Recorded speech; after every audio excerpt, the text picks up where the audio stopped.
When most people think of Namco, they probably think of Bandai Namco and their involvement in games like Dark Souls, Tekken, and the Dragon Ball games. But to me, these guys are responsible for some of the best light gun arcade shooters ever made.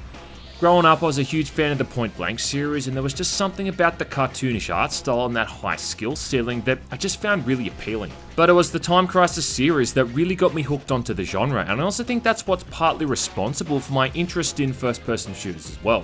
Well, after some heavy analysis with a team of experts, I came to two conclusions. Firstly, that visual novels aren't games, and secondly, that Time Crisis is the best light gun series of all time, after Galgun of course.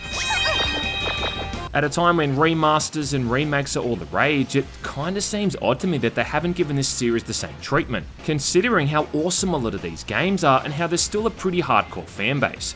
So I thought I'd go back and take a look at the entire franchise from start to end, and let me tell you, this has been a process that's taken me the better part of 5 months to get through. And before I get started, I do want to give a big shout out to one YouTuber in particular who's been pretty instrumental in helping me get this video made, and that's Jared over at Avalanche Reviews. This guy makes some of the best Resident Evil videos on YouTube, and he's also just so much of a Chad that I'd happily let him date my sister. So yeah, check out the guy's videos and tell him G-Man sent ya. Also quickly, before I get started, I do want to give a shout out to my sponsor, SteelSeries. These guys make some of the best gaming peripherals I've ever used. Sadly though, they don't make light guns, but they do have awesome keyboards, mouses, mouse pads, and headsets. So if you're ever thinking it's time for an upgrade and want to get 12% off your next order, well then head over to their store and use the code GMAN at checkout. Right, so what is it about this series that just tickles my balls so much? Well, I think a big thing that made Time Crisis so much fun to me was that it just felt different to other light gun shooters at the time.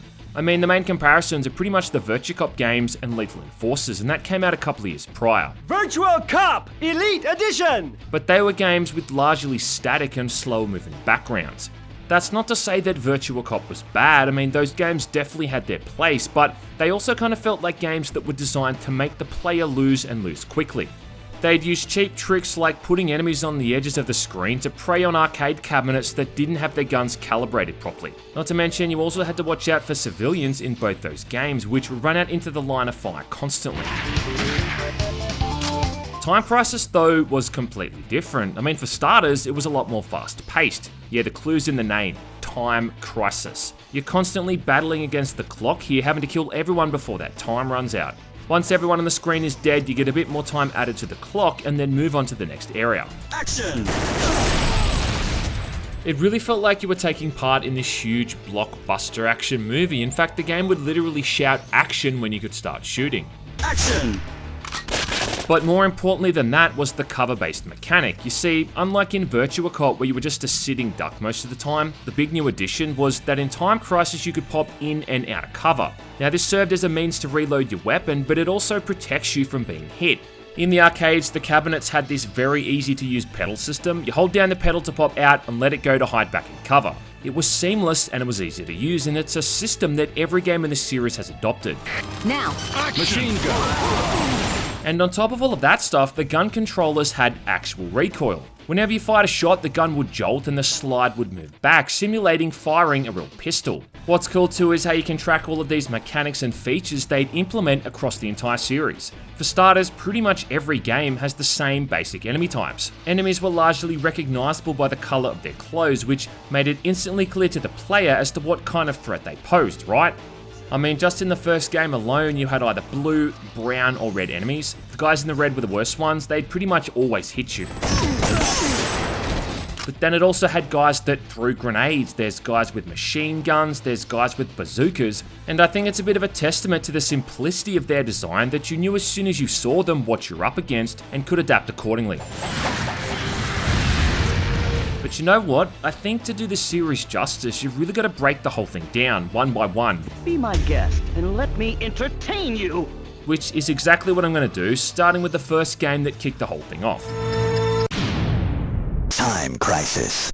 Now, I first played Time Crisis back in the arcades around the same time that I actually started high school, but it was when it finally got ported to the PlayStation that I really got to know it better than my family members. What? Spending so much time with that GunCon controller that it got more of a workout than my right palm. Yeah, the G-Con45, son, truly an elegant weapon for a more civilized age, and as far as gaming peripherals go, this is definitely one of the best. Anyway, in Time Crisis 1, you're playing as Richard Big Dick Miller, working for the anti-terrorism organisation VSSC, heading to the fictional country of Serbia to save the president's daughter named Rachel. Don't come! You see, a former dictator by the name of Shirudo Gero has kidnapped Rachel and is going to execute her if he's not restored back to power as Serbia's ruler. What happened? Oh yeah, plus it also introduced Wild Dog, the series' longest running villain, and a guy with a fondness for blowing himself up. Don't you ever give up?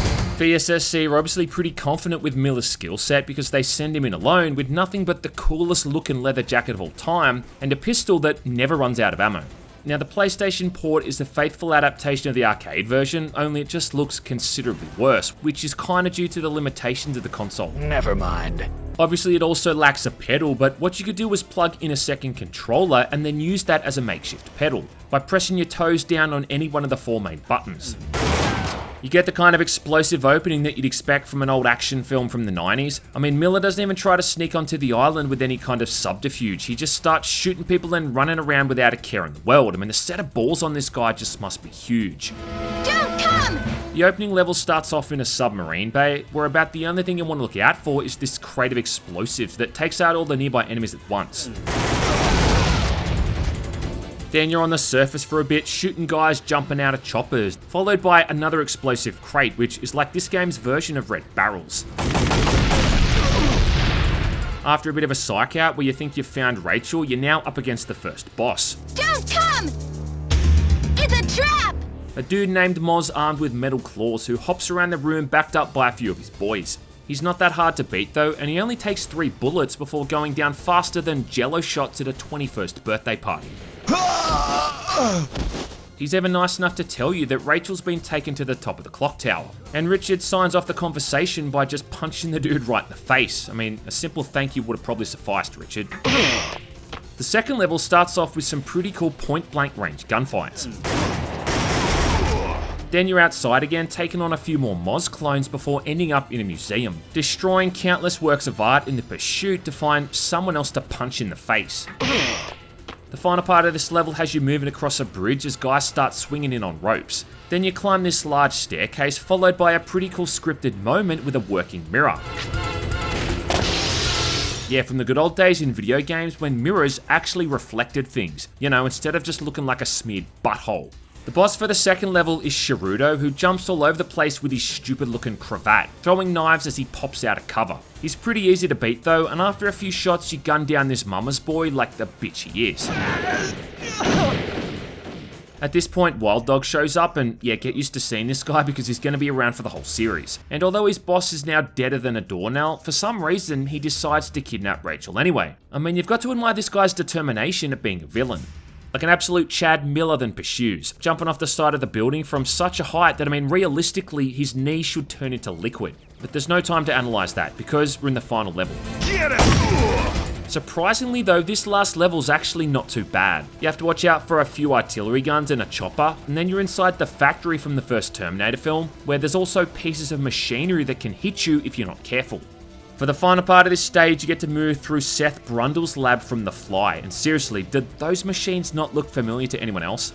Before you're on the top of the castle for the final showdown against Wild Dog, and both you and this stinking castle can burn for all he cares. Both you and this stinking castle can burn for all I care. He even then shoots Rachel as she tries to run away like a total asshole, which just pisses Miller right off. This final fight is also pretty dope. Starts off with the two of you going head to head, but then in typical villain fashion, he runs off and lets some of his henchmen do the heavy lifting while he hides in cover like a bitch and throws grenades at you.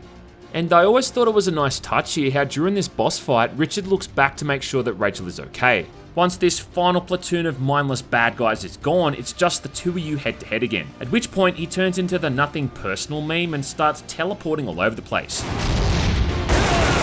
Too bad his weakness is being shot though, because eventually he goes down for good, falling off the side of the castle and exploding.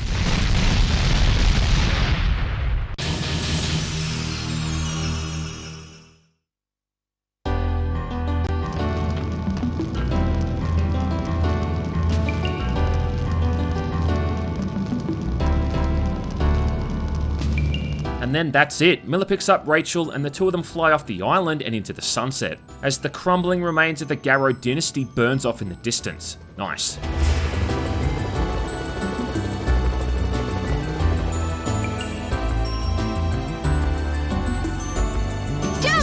The whole thing doesn't last all that long. In fact, it's probably only about 20 to 30 minutes to beat, but like a session with a high-priced escort, it's time and money well spent. However, that's not quite the end of things, because the PlayStation version also comes with a unique mission called the Kantaris deal. What? Yeah, Kantaris is some bimbo who's responsible for dealing all the weapons to Shirudo's army or something. Welcome to Kantaris Base. And the front for her operation is some kind of swanky hotel that Miller has to infiltrate. And yeah, by infiltrate, I just mean walking through the front door and start shooting people. Yeah, and I love to how they've given all the employees coloured outfits based off their accuracy with guns. I mean, you've got bellhops running around in blue and red uniforms, with the red ones again being the most deadly. And I don't know, I guess these guys in brown are like the concierges or something? No idea. This is actually a pretty cool mission though, because it can play out in a whole bunch of different ways, depending on how fast or slow you go in certain situations. And I think all up there's close to half a dozen different possible routes, which does give this thing a high amount of replayability. To actually see all the different routes though, you almost have to play bad on purpose, because slower times send you to different areas, and all up it's pretty involved. The only problem is that I literally can't beat certain sections of this mission because for some reason my TV won't let me shoot enemies when they're at the bottom of the screen. This is a bit of a curse that a lot of these light gun games kinda suffer from, especially on the PlayStation. So overall, I think this thing is a lot of fun, but like a lot of these older games, the accessibility is its biggest shortcoming. And again, just another reason why Namco need to remaster all of these. What also going to make this one important is that the events in this mission directly lead into the spin-off, Project Titan. Time Crisis, Project Titan. This is a PlayStation exclusive sequel that continues on from the bad ending, which is assuming that Kantaris managed to actually escape the hotel. Don't play dumb with me, little girl. Project Titan came out in 2001 when the PlayStation was kind of at the end of its tether. Miller's back and framed for the murder of a president, and he's only got 48 hours to clear his name. Time is running out for the one-man army. The game starts off as you parachute onto Kantaris' yacht to rescue an undercover agent who's apparently got information on the assassination. And just as you'd expect, all of the crewmen on the boat are decked out in different coloured uniforms to indicate what kind of threat they pose. In the second level, when you're at an airfield, there's even guys wearing red and blue Hawaiian shirts. No, seriously. The first level's at least pretty decent though. There's even a boss fight against a French chef in the kitchen who throws knives at you. And then for the actual boss fight, it introduces a pretty cool mechanic where you can rotate around the area to different viewpoints to change the angle you've got on the enemies, which kind of mirrors what they'd eventually do in Time Crisis 4 and 5. In this one, there's 4 levels instead of only 3, but that's almost one too many, just kind of dragging the whole thing out, more so because you can't choose a level to begin from either. You get a bunch of credits for when you lose all your lives, but you're still expected to play this entire thing from start to finish in a single session. And I mean, look, that's fine. I mean, all the other games do this, but the issue here is that Project Titan really isn't very good. The biggest problem I think this game has is that the difficulty just doesn't scale very well, with the challenge on the first level being pretty much non-existent, but then from that point on, it's like enemies turn into fucking marksmen and hit you all the time. The reason for that, which is something they'd thankfully fixed from Time Crisis 2 and onward, was that you don't get damage indicators when someone's firing a bullet that's actually going to hit you. In every game that came after this, you get a red indicator around someone's gun when it's going to be a damaging blow, which is something the series calls a crisis flash. Here though, that's not the case. And I've lost count the amount of times I popped out of cover right into a bullet that I literally could not have seen coming. I mean, look at that, man, that's just bullshit. It's also staggering to think that this game came out in 2001 considering how it looks, and look, I mean you can't knock it for being a PlayStation 1 game, but at this point the PlayStation 2 was already out. We'd had titles like Metal Gear Solid 2, Devil May Cry, and Silent Hill 2, which were all gorgeous looking games on the console. Not to mention, Time Crisis 2 even came out on the PlayStation 2 that same year, and it just makes this thing seem even more dated in comparison. Thankfully though, I do think this is the lowest point in the series, and from this point on, it's all upwards, to infinity and beyond. Time Crisis 2. Now to be fair, the PlayStation 2 did actually have some half-decent light gun games, You had titles like Vampire Knight and Ninja Assault, not to mention a pretty good port of Virtua Cop called the Elite Edition. Virtual Cop Elite Edition! Which I'd argue is probably one of the best ways to play both of those games, but even still man, Time Crisis 2 just runs rings around all of them.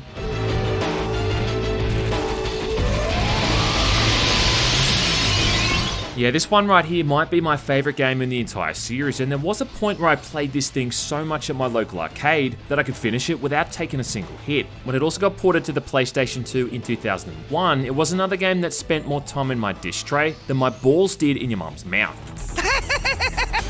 Time Crisis 2 looks better, it plays faster, and it's just an all-round improved shooter. Instead of a gun with 6 bullets, you've now got 9, and you can also pop back in and out of cover a lot quicker to reload.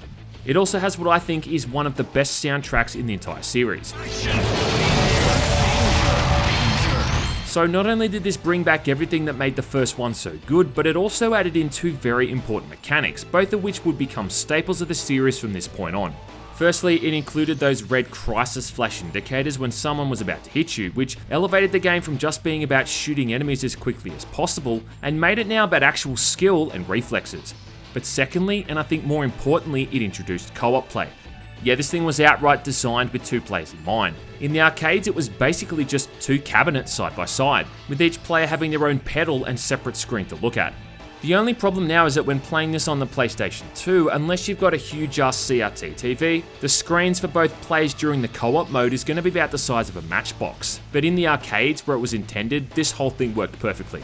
And I always thought that the intro movie that plays on loop was trying to goad people to put money into the machine. They'll be here soon. On top of that, at key points, each player would go off on their own separate routes throughout the levels. You'd often see your buddy off in the distance shooting people, and sometimes you'd both have to fire over each other's heads. Just something as simple as seeing the other player moving around, it just felt much more engaging. And the competitive aspect of trying to get a better score than your mate at the end of a level also encouraged you to try harder. I mean, there's a reason why almost every Time Crisis game after this has followed suit.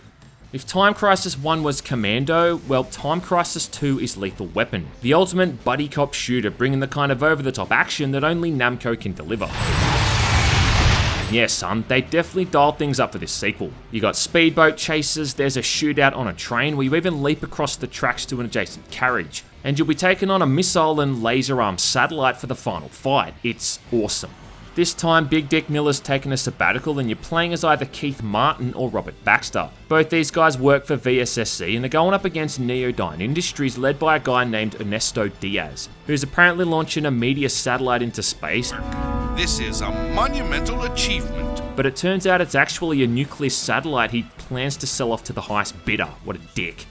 And on top of that, Wild Dog is back and somehow alive, having survived that explosion at the end of the first game, looking very much unexploded when you see him. Things kick off in what's basically Venice, where you're trying to rescue a fellow agent named Chrissy from a former KGB operative named Jackoff. Wait a minute, Jackoff? And another good indicator of the style of video game writing at the time, the opening scene where Jackoff punches Chrissy in the stomach. Nice. To say the least. Keith and Robert then burst into the room like a couple of chads and get right into committing generic-looking bad guy genocide. You burst out of this apartment and into the blue-skied and sunny streets of this fictional European town to gun down all of these bad guys as Jackoff runs off. Along with causing a fair bit of vandalism as you blow up nearby trucks and shoot out the windows of all these random storefronts. Truck bursts through a nearby wall and then dudes with rocket launchers hop out. Then you're moving up this ramp slowly as barrels get thrown at you. One of the coolest things I think they added into the second game was also being able to pick up machine guns. And you see that firsthand when you pick up one of these things early on to shoot down an APC. The final area has you in this high-speed boat chase where you finally finish Jackoff off.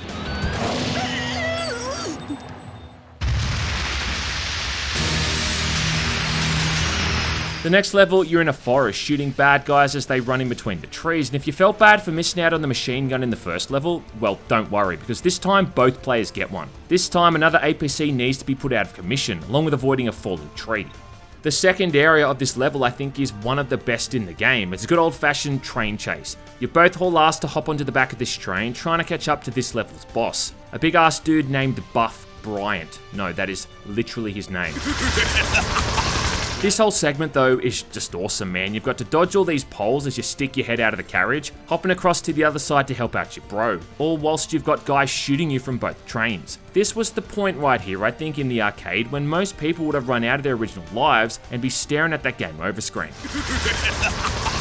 Then you've got the fight against Buff Brian himself, which up until this point in the series is about the most over-the-top fight they'd ever had.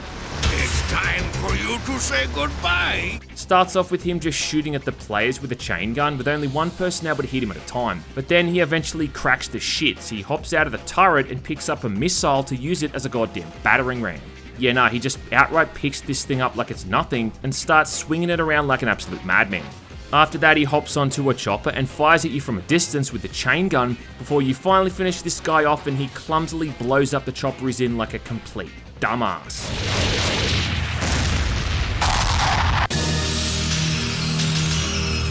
For the final level, you're at the launch site for the satellite, and an old mate in the form of Wild Dog shows up to get in the way. Again, it's like poetry, so if they rhyme. This fight is pretty much the same as last time for the first half anyway, until a point where not only have you got to deal with Wild Dog, but also Diaz, who pops out from cover to shoot at you with a goddamn rocket launcher. When Wild Dog's beaten, you get this really cool POV shot as he sees both Richard and Keith standing over him. But if you think that's the last we're going to see this guy, well, then you're kidding yourself. Now it's time for the final fight against Diaz, who, in typical cowardly villain form, takes Christy hostage and uses her as a human shield. Yeah, and I love the way he just casually tries to toss her to her death like she's a piece of garbage. Between getting punched in the gut and almost thrown off the side of a goddamn launch platform, man, this chick Chrissy's had a pretty rough day. Silence! The final battle here culminates with Diaz perched on top of the satellite as this thing spins around firing out lasers and rockets. It's pretty intense stuff, but it does end with a really sweet shot of Diaz falling to his death as the rocket launches, reminding me of Palpatine falling to his death at the end of Return of the Jedi.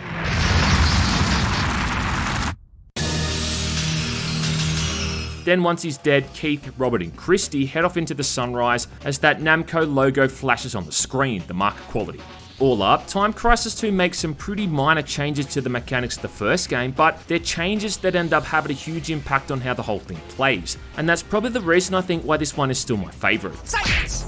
I think it's also a rare instance of a console port being better than the arcade. Not only does this version have higher resolution textures and better looking models, but it also had things like better looking water effects and explosions. Like this bit here too, when you're shooting the barrels, now these things are full of fruit.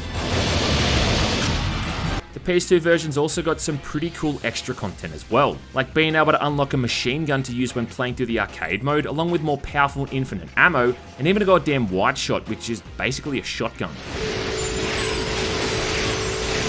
All up, it's a great game and a great port, and playing this thing for a single playthrough is about as soul-quenching as spending time in an isolation tank is, or taking a power nap in a pile of soft pillows.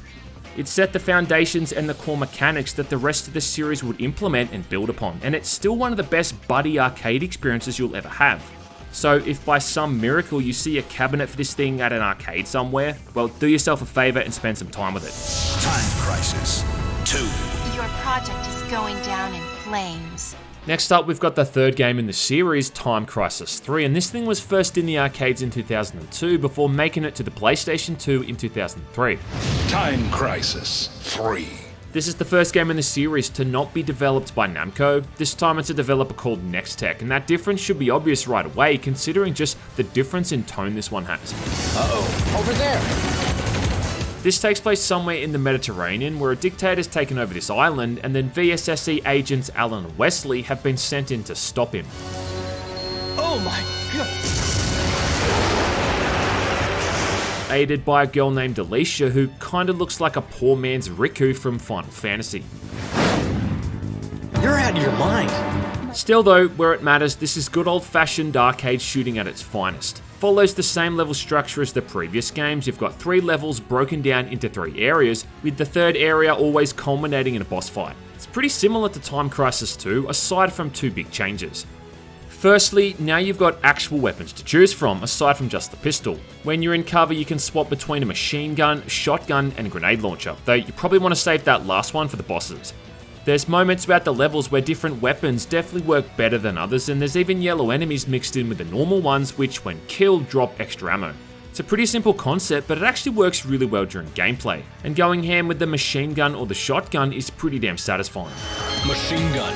As is firing off that perfectly timed and aimed grenade. The other difference between this and Time Crisis 2 is that this one is way harder. Yeah man, they definitely dialed the difficulty up a few notches for this one, and it's a game that really doesn't mess around. It's got a lot of what I like to call these gotcha moments. Gotcha, bitch! Gotcha moments are like cheap damage traps you can't really avoid unless you've memorized when they're going to happen or you've just got really quick reflexes.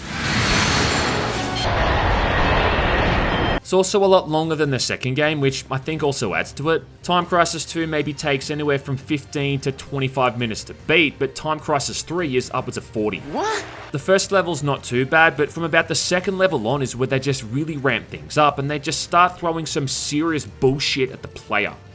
I also think a big reason for the difficulty is that compared to the previous game, Time Crisis 3 seems very visually noisy. With the other games it was pretty simple to see what kind of threats you're up against because there was a clear juxtaposition between the enemies and the environment. But I kind of feel that with this one, everything all just kind of blends in together.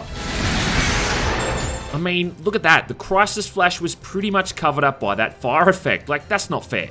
There's also a few new enemy types you've got to contend with as well. You've got the standard soldiers, you've got the more dangerous red ones, there's guys with bazookas, there's guys throwing axes and grenades, there's even armored guys now with machine guns, and on top of all of that, you've got those new yellow enemies, which always distract and take away your main focus, and I mean, why wouldn't they? They're the only source of getting ammo for the special weapons. As someone who's red-green colorblind too, a lot of the more standard enemies just kind of all look the same to me, and I can't really see much of a difference between the standard ones and the red ones. If nothing else though, there are some awesome spectacles and more over-the-top sequences, not to mention just another really kick-ass soundtrack. The first level alone, you're storming the beaches, then avoiding a lighthouse that falls off a cliff. You move through some trenches before barely escaping a sinking tanker. Like sheep to the slaughter. And then the final boss for this level has you chasing after his gunship with enemy soldiers in pursuit. The second level, you're in a hectic shootout against dozens of bad guys in a small village before a sequence that almost kind of mirrors the second game with a section on a train. And again, kind of a similar boss to Moz in Time Crisis. Guess we came to the right place. This time it's like a ghetto version of Vega from Street Fighter. The third level is just insane, man. You're taking on tanks, there's heaps of enemy soldiers. And then old mate Wild Dog makes a return, this time with his new buddy named Wild Fang. Surprise, surprise. Wild Dog? Don't you ever die? Yeah, Wild Dog and Wild Fang. Whoa, what the? Yeah, you've really got to give it to the Japanese for their creative character names. In fact, I'm surprised he wasn't called like Wild Cat or something. My name is Wild Fang, and it's a pleasure to meet you. This fight is just fucking mental. These guys have got flamethrowers and rockets. They're kicking crates around, along with soaking up enough ammunition to wipe out a third world country. But strike my nuts down with a hammer though, if this ain't the best version of Wild Dog's theme. Action!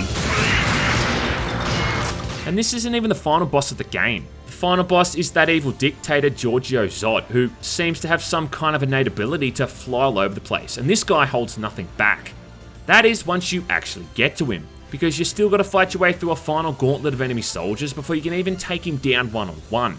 But even then, it's not even really one-on-one, because there's still stragglers about making your job even harder, along with 3 tanks at one point that all fire out lightning bolts. Remember what I said earlier, how this is the hardest game in the series? Well, yeah, I meant it. Anyway, once you finally take him down, it all comes to an end and you've once again saved the day. Alicia gets reunited with her kidnapped brother, and then Alan and Wesley just head off on a speedboat into the sunset as that Namco logo again pops up on the screen. Overall, it's a decent enough entry in the series, but it is one hard-ass game and it doesn't give 2 shits about the player. Like Time Crisis 2, this also comes with its own console exclusives, this time with a mode playing as Alicia detailing what she got up to before the events in the main game, and this mode's called Rescue Mission. To be honest though, this whole thing is pretty terrible. The boss fights are awful and it just rehashes a lot of the environments from the main game. The first area is just the same opening beach level but at nighttime, and you still have to fight that same boss on the gunship, only just his patterns are now a bit different. The second level is again set in that same village, but this time you've now got to contend with civilians running around. And just like in Virtua Cop, if you shoot one of them, you also lose a health point. Continue. Tries to include these new sections where you've got to use a sniper rifle to take out enemies from a distance, but these are just dumb in concept because unless you've got a giant CRT TV, good luck trying to spot these guys when they're off in the distance hiding behind trees and rocks. About the only redeeming feature this mode has is watching Alicia somehow put more clothes on by taking clothes off. Yeah, figure that one out. Continue. Now, I am kind of cheating a bit with this one. Firstly, because it actually came out before Time Crisis 3 did, at least in the arcades, but also because it's not actually a main game in the series, instead it's more of a spin-off. Still though, it counts as a Time Crisis game as far as I'm concerned, and I'd even argue it's one of the best. Crisis Zone. It's got all of the hallmarks. You take cover to avoid taking damage and you shoot lots of bad guys. Only this time you've got an actual machine gun the entire time. And instead of hiding behind static cover, you're now hiding behind a riot shield. Doesn't sound like a massive change, and truthfully it wasn't, but what really impressed me when I saw this thing in the arcades, and kind of even still does to this day, is the sheer amount of destruction you can cause.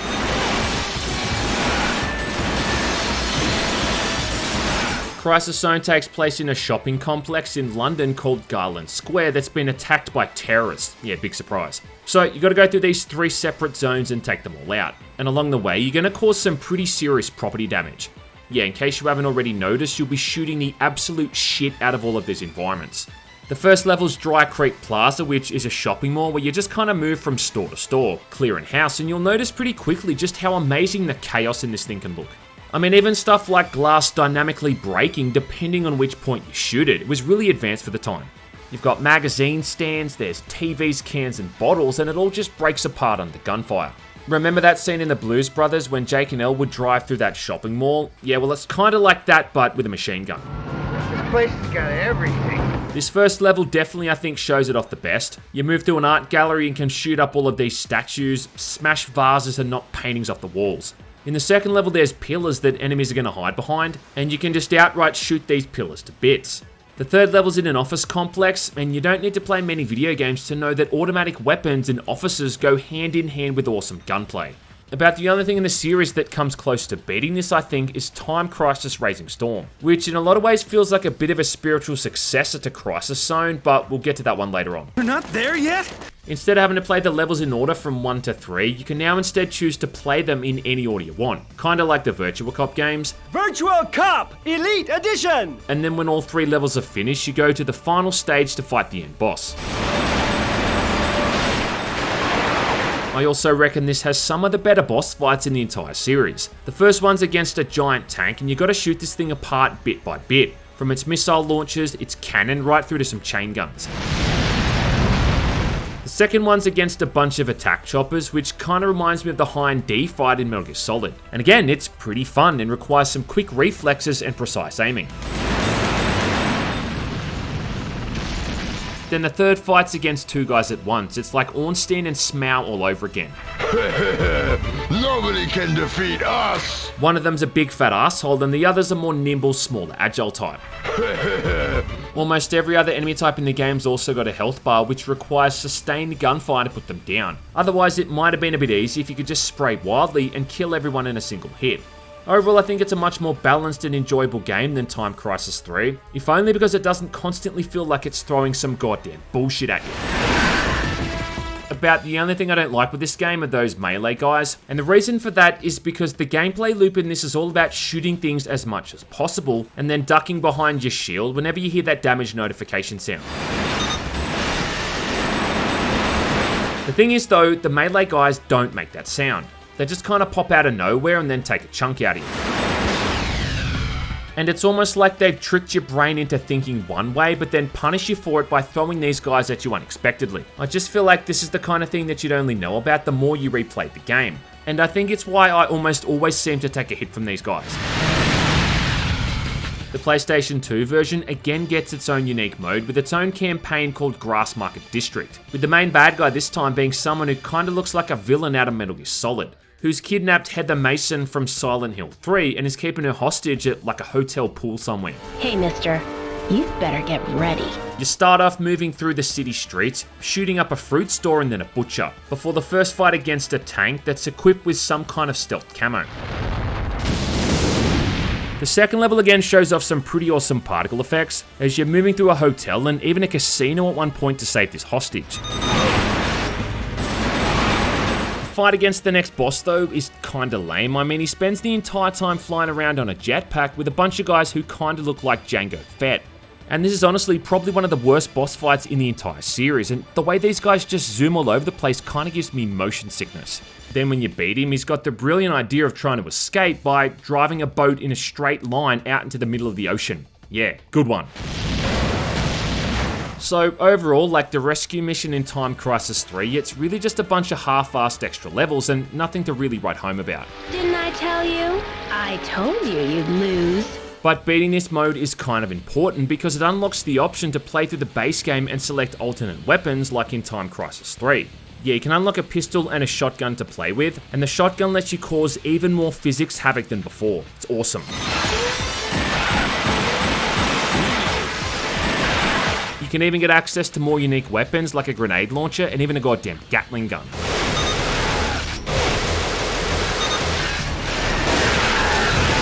The only real detriment to the PlayStation 2 version is that it has this weird fog effect when you're firing weapons, which apparently has something to do with the controller tracking where you're aiming.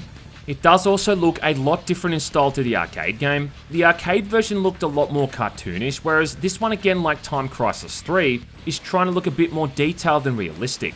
And I gotta say that I do think I prefer the way it looked on the arcade. I mean, I'd have been happy if they just kept that art style and carried it across onto the console.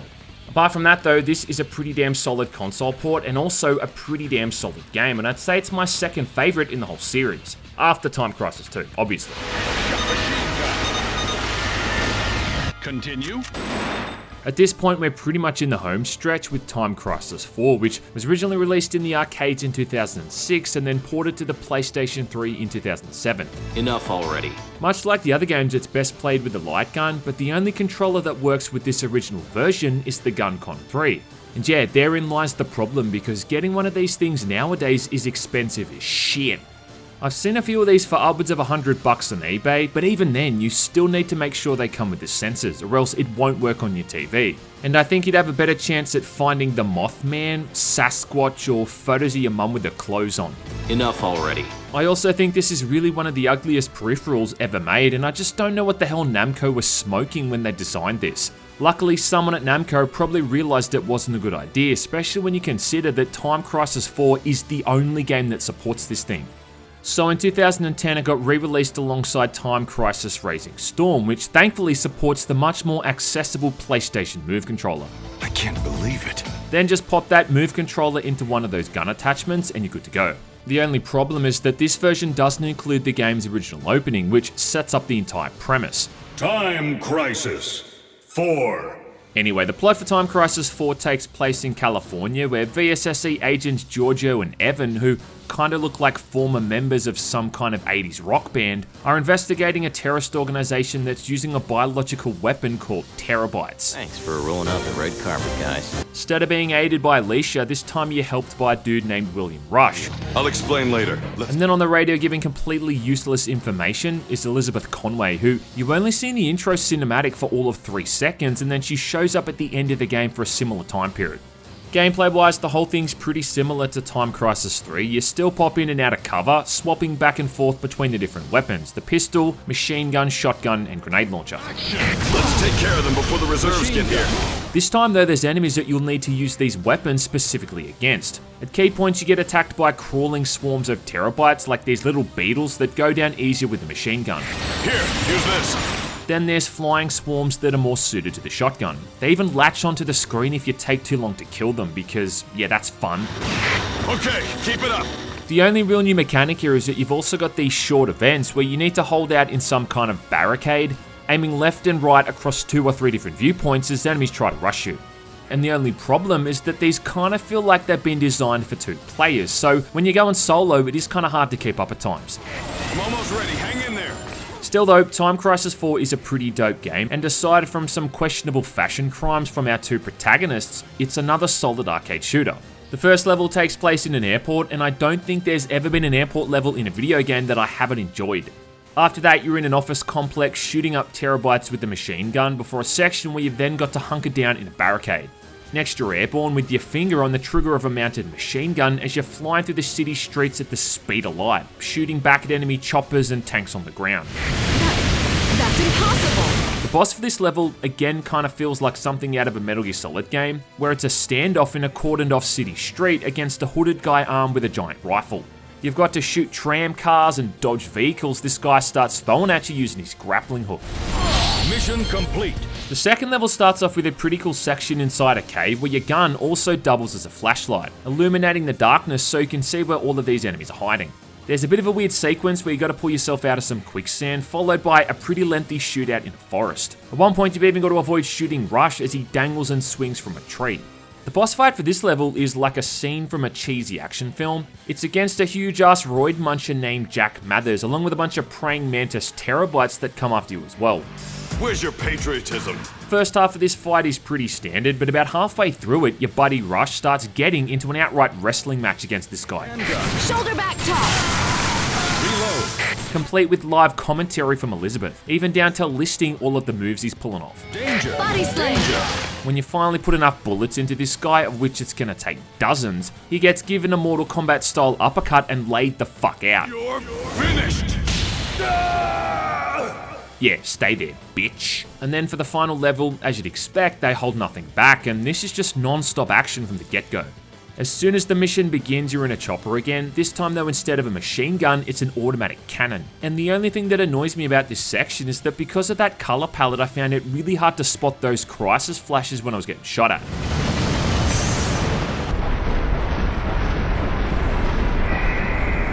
Old mate Wild Dog shows up yet again, pretty much out of nowhere, then tries to lasso your chopper into a nearby tower.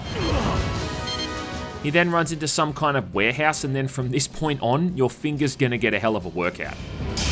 A bunch of annoying little flies. Because aside from having to take down Wild Dog, you've also got to deal with the couple dozen soldiers that are backing him up. There's guys with rocket launchers, there's guys throwing axes, along with Wild Dog off in the distance who pretty much never misses a shot.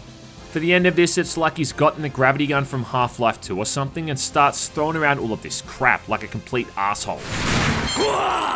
And even then, after he finally goes down, he's not even the final boss. Yeah, there's still one more fight to go against the guy who started this whole mess, General Barrows. What are you going to do? And the best way that I could describe this guy is if Olga from Metal Gear Solid 2 was a bloke that was into steroid abuse. Look, I'm sure there's some kind of fetish behind this character's design, but honestly at this point, I'm too distracted from trying to not be killed to notice. For this final fight, you're going to be swapping weapons constantly to deal with all of these different terabytes. And I gotta say that the terabytes I hate the most here are these stupid flying ones because they just kind of feel like something out of an entirely different game. Not to mention, there's just something about being killed by an insect in a Time Crisis game that just kind of offends me on a molecular level. Back on your feet. Don't give up. Still though, this final boss is, oddly enough, I think one of the easiest ones in the game, and for the final phase of this fight, you literally climb a pile of corpses to reach him and finish him off. I mean, that's pretty fucking hardcore. But then when he dies, he just kind of falls over backwards, which is anticlimactic. But that's it, you've beaten one of the most oddly erotic Time Crisis games yet. Don't come! Outside of all these weird flamboyant designs for some of the characters, I still think Time Crisis 4 is a pretty good game. I think the only real main complaints I have here are those stupid terabyte enemies which are just annoying to deal with. And again, also how that realistic aesthetic they're going for kind of makes it hard to spot the crisis flash at times. Then again, I am a hopelessly colorblind asshole, so that might not be the case for everyone. Still though, like I said, it's a good entry in the series, and I would have said it's the most over the top, only the thing is that Razing Storm in Time Crisis 5 exists. Time Crisis, Razing Storm. Razing Storm is kind of like what had happened if Metal Gear Solid 4, Far Cry Blood Dragon, and Call of Duty all got combined, written by kids on Xbox Live, only they weren't allowed to use profanity.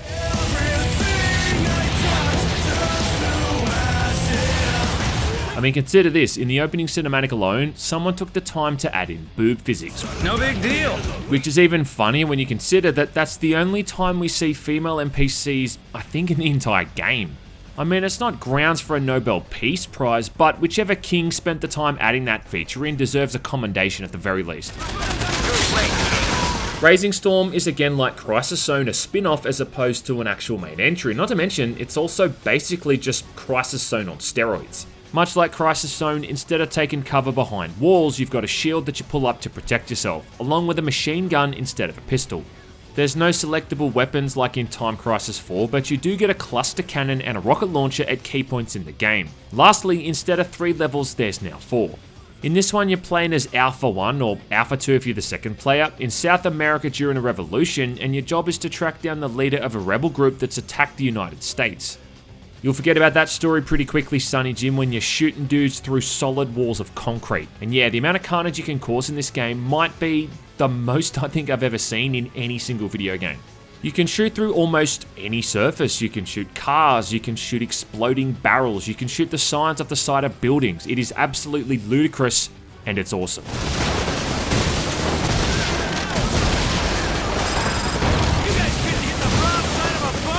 In the first level, you're in some kind of shopping mall, again, kind of similar to Crisis Zone, probably just ruining this country's economy as you destroy half of the building. Then after that, you're at the local markets, putting countless small businesses into bankruptcy as you shred these market stalls with gunfire and vaporize their products. I know, kind of serves them right though for leaving bananas, pineapples and watermelons out in the middle of a war zone. Okay, let's keep moving. And then there's the body count. In the first area of the first level, I think you're responsible for the genocide of a couple of hundred rebels alone. And then how do you finish up a game like this? Well, how about with a boss that looks like something out of Independence Day? Yeah, I'm serious, it looks like this thing should be hovering over Washington DC, about to blow up the White House.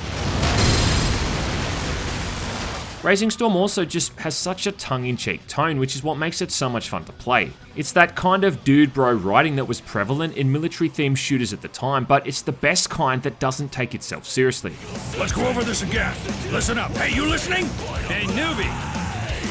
The only issue here I think is the recycling of enemies in a couple of the bosses. They reuse some of the armored enemy types a fair few times, and the boss from the first level is outright just used again for the second level.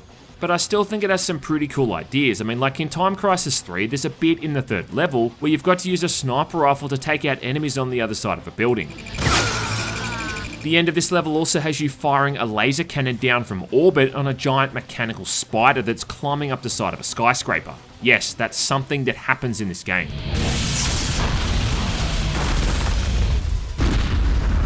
It's the dumbest, schlockiest kind of action, and it's fantastic. The only problem is that, again, it does feel designed around 2 people playing at once, specifically taking 2 people's money at once. So again, you can expect a fair bit of bullshit along the way. It shouldn't be that hard. Like Crisis Zone, if you're fast enough, you can interrupt an enemy before they can hit you, but there just seems to be so much going on sometimes with all of this destruction that it can be hard to spot that tiny damage indicator in a sea of things blowing up and walls collapsing.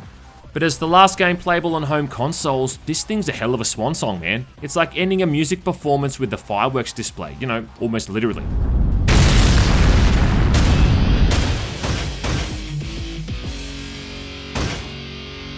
Well, finally we come to the last game in the series with Time Crisis 5. The only one yet to actually get any kind of console port, despite being out in the arcade since 2015. However, thanks to some very smart people on the internet, you can actually play through the entire thing on the PC with a mouse and keyboard. Don't mess this up, Chief. And here we are again with Namco kicking things up yet another notch, and it seems they've saved the absolute most outlandish and over-the-top stuff for last, because this game is somehow even more out of control than Razing Storm. What a shame. In this one, you're playing as either Luke or Mark, both who look like custom characters in Saints Row 3, trying to get a briefcase back for VSSC that has some kind of top secret information on it. VSSE thinks there's a traitor in their ranks and they suspect it's Keith Martin. Yeah, another returning champion from Time Crisis 2. But before they can find out, the briefcase is stolen by old mate Wild Dog, who yet again is unsurprisingly alive, and a lot more talkative this time than he has been in the past, wearing the kind of shirt that makes my eyes bleed just by looking at it. Adios, muchachos. Thankfully though, Luke and Mark are helped by the one and only Robert Baxter, returning from Time Crisis 2, and sporting a pretty gnarly looking snakeskin shirt along with some stylish sunglasses. Along with their air support, Catherine Ricci, I don't know. They then all head off to chase down Wild Dog. Hop on quick! We may have underestimated this guy. For the first time in the series though, you've actually got 2 pedals to work with now instead of 1, and pressing either the left or right pedal you can swap back and forth between 2 angles to catch enemies off guard. It's actually a really cool mechanic and honestly a bit overpowered, because you can easily spam back and forth between angles constantly, which seems to leave enemies a bit flabbergasted. Their flabber is gasted. Yeah. Special weapons return, though this time there seems to be less of a focus on them, and about all you'll be using is the machine gun to take out these flying drone things. Now, I said before that this is probably the craziest game in the series, and I really mean that, and it barely even feels like a Time Crisis game at this point. It's kinda like this game's the boiling point for all of the wacky and insane ideas they've had in the other games, and now they've all been finally thrown into this giant crock pot for this final outing. The first level starts off pretty tame though. There's some cool scripted moments which require precise button prompts, but nothing too outlandish. But from level 2 onwards, we got a one-way ticket aboard the batshit crazy train. For the first part of the second level, you're in a chopper shooting a train to pieces. Then when they get bored with that, Mark and Luke just ride these 2 motorbikes out of the back of this gunship like it's something out of the Fast and Furious movies. There's some high-speed bike chases dodging metal barricades before a showdown against Wild Dog, who pulls off some more of that kinetic bullshit and starts throwing props around like they're made out of foam. And yes, once again, this guy blows himself up when you finally beat him, and hopefully the 5th time's the charm here and he stays down for good. You'll never catch me! The next level's got some pretty cool sequences too. There's a bit where you use your crosshair as a torch to spot enemies in the jungle, kinda like in Time Crisis 4. And another bit where you can snipe dudes on a rooftop, like that similar section in Time Crisis 3 and Razing Storm. Let's wrap things up! But the main centerpiece for the level is this confrontation between Robert and Keith. What? No way! The epic clash of the titans between 2 of the most badass characters in the entire franchise. It's kinda like watching the final showdown in an old action film like Demolition Man. You know what I mean? Watching 2 buff guys just throw each other against every nearby object and cause copious amounts of blunt force trauma and internal bleeding. Yeah, in other words, it's amazing. Then after all of this, it actually turns out that Robert's the traitor and not Keith. Yeah, I know, what a shock. Robert, you were the traitor! No way! So for the last couple of levels, now instead you're working alongside Keith and trying to stop Robert from launching some kind of missile that's got a virus in it that's going to turn the entire world into zombies. Yes, you heard that right. In fact, the level after this, you're literally shooting zombies that can only be killed by headshots. The last mission I looking at you. And speaking of zombies, the boss for this level is Wild Fang from Time Crisis 3, who's also had the same fashion treatment as Wild Dog. Who's there? Wearing the kind of outfit that looks like something Elton John would turn down. And for some reason, he also has the power to control these zombies. You know what? I don't ever know at this point. What a shame. The final fight has you against Robert as he controls a giant suit of mech armor. That ends with a surprisingly sad little epilogue where you listen to him plead his side of the story. But you learn the truth soon enough. That again reminds me of a Metal Gear Solid game. This time it's kinda similar to Snake and Ocelot punching away their differences at the end of Metal Gear Solid 4. Yeah, but it doesn't matter because you send him over the edge anyway by shooting him and letting him fall to his death. The whole thing's really ham-fisted and schlocky, but again, in the best way possible. And I gotta say that it starts to make sense why they haven't made a single game since this one, because I can't imagine where else they'd possibly go at this point. But the main thing I didn't like with this one is that they killed off my boy Robert. Seems they really only used him as a bad guy because he was one of the most established characters, and at least it would make it some kind of shock during that great reveal. Overall though, this thing is damn good fun, and again, another good reason why Namco need to get up off their asses and remaster and port all of these games. I mean seriously Namco, what the fuck? Yeah. But that's it Sonny Jim, we've made it through the entire series, all the main games and their spin-offs, I thought we'd never get there. Now, before I sign off, I do want to talk about how you can actually play these games, and if I've accomplished nothing else, I hope I've at least encouraged someone to go back and check the series out. I got stuck in an absolute rabbit hole of line doubling and scalars, different capture cards and component cables, but most people probably don't care about any of that. The main thing you're wondering is how do you play these games in the first place? Well, if you've got the original consoles, you can in theory just plug them into whatever TV you've got and play them with a controller, but that really is the worst possible way to do it. And ideally, the best way to play these games is with the gun controllers. So this means if you want to play Time Crisis 1, 2, and 3 as Namco intended, well, then you're going to have to pick up an old CRT TV, which isn't too expensive, but those things can be an absolute fucking weapon. Then aside from that, you're still going to need the controllers, the G-Con 45 and the Gun-Con 2. and these can run anywhere from $40 or $50 to upwards of $100. And then, even after all of that shit, you're really just buying these things and hoping for the best. What? I mean, I had to replace one of my GunCon 2s, for instance, because the one that I first bought seemed to have aiming issues. I think there's still interest in these old school rail shooters. I know Sega's working on a House of the Dead remake, and hopefully that succeeds enough for them to also work on the other games in the series. To protect the life cycle. Whether or not you've heard of Time Crisis is irrelevant. It's a long-running, much-loved franchise that survived for the better part of almost 2 decades, and it deserves to be appreciated. Of all the would-be rail shooters that came and went over the years, this Time Crisis was the only one that measured up. In an insane world, a remaster is the sanest choice. And nothing would give me greater satisfaction than watching Wild Dog blow himself up again, but this time in 4K resolution at 120 frames per second. Thanks for watching. You'll never catch me.